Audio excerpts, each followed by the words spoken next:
Aldous Huxley, the author of A Brave New World, he said in an interview back in 1958 that the social engineers of the future, they will figure out a way to enslave us by tricking us and conditioning all of us into thinking that we are actually free.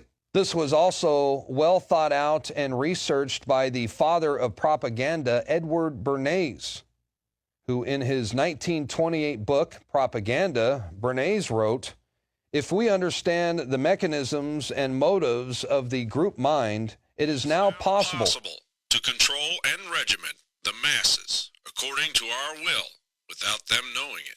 He called it the engineering of consent and proposed that those who manipulate this unseen mechanism of society constitute an invisible government, which is the true ruling power of our country. So are we living in an Orwellian nightmare that was prophesied by the likes of George Orwell, Aldous Huxley, and Edward Bernays?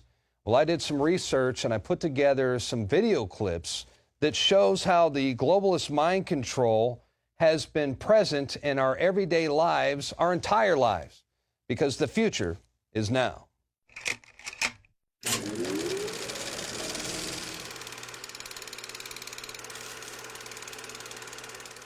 If you want to preserve your power indefinitely, you have to get the consent of the ruled. And this they will do partly by drugs, as I foresaw in Brave New World, partly by these new techniques of propaganda. They will do it by bypassing the sort of rational side of man and appealing to his subconscious and his deeper emotions and his physiology even, and so making him actually love his slavery. I mean, I think this is the danger, that actually people may be in some ways happy under the new regime, but they will be happy in a situation where they oughtn't to be happy. This is The Big Picture, an official television report to the nation from the United States Army. Yes, in modern warfare, our military leaders are finding that words and ideas are highly effective weapons. Here, recruits with specialized backgrounds were taught the nature, methods, and techniques of propaganda and its dissemination. Radio presents these facts in any number of ways. Perhaps its most rewarding form of expression is news. For news is ready-made propaganda, and to an enemy denied access to outside information, it's as welcome as food and water. Radio's principal advantage is that it can reach remote areas and reach them quickly. So that one program can be repeated and thereby reach a larger audience, it is often recorded on discs or on tape. The same show can be rebroadcast at convenient times in different areas. Unfortunately, you've grown up hearing voices that incessantly warn of government as nothing more than some separate, sinister entity that's at the root of all our problems. They'll warn that tyranny is always lurking just around the corner. You should reject these voices. Public policy could itself become the captive of a scientific, technological elite. My team and my specialties, information operations and the psychological arm of things, we are trained to deceive if we have to. If you found out that your public affairs team that was showing you around actually had just completed a 40-hour course in psychological operations and was trained in psyops and in military deception, you start to question, hey, is that an appropriate use of that resource? You shouldn't trust me. In fact, by my actually participating in that, I will taint the news. They took the babies out of the incubators. Took the incubators and left the children to die on the cold floor. They had kids in incubators, and they were thrown out of the incubators so that Kuwait could be systematically dismantled. Go read a book by the father of modern advertising, Edward Bernays, where he calls you a dumb slave and admits they run your whole life. I've read both his major books. One of them's called Propaganda. Edward Bernays. Psychological warfare operations went into high gear. Our propaganda was beginning to pay off. There's a global crime syndicate that controls NATO and the major Western governments, and it is using Al-Qaeda to overthrow secular governments. I also can't see sending my son to fight with Islamic rebels against Christians.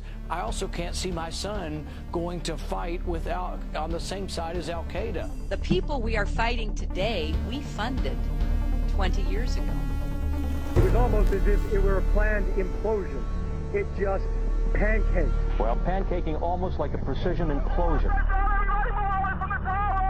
Everybody get away from the tower. You gotta know the tower that just came down 1013. Where exactly are you, King?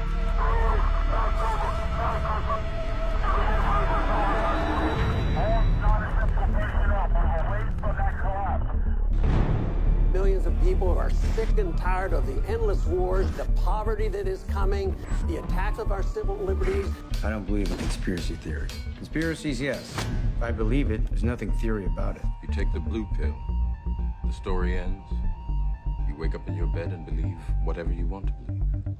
You take the red pill, you stay in Wonderland, and I show you how deep the rabbit hole goes.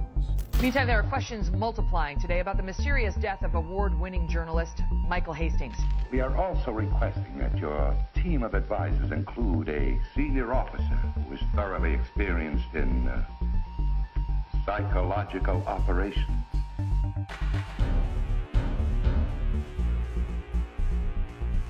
Psychological warfare was established as a special staff agency.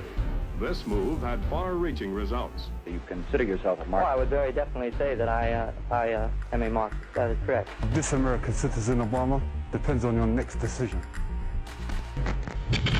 What if the whole purpose of government was to negate freedom? What if freedom was a myth? What if the Constitution meant nothing to the government? What if everything the government has or owns or controls has been stolen?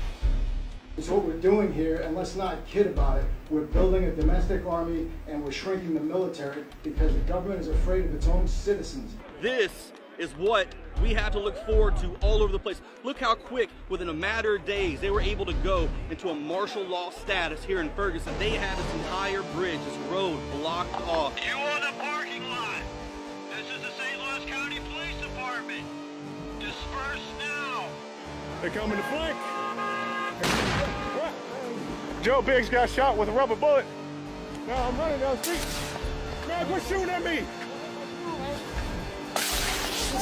Quit shooting at me!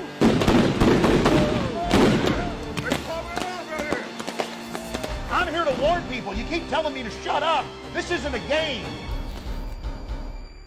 The answer to 1984 is 1776.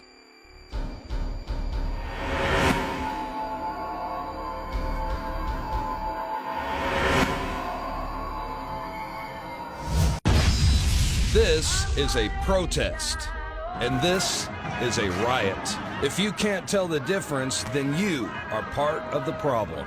Infowars.com.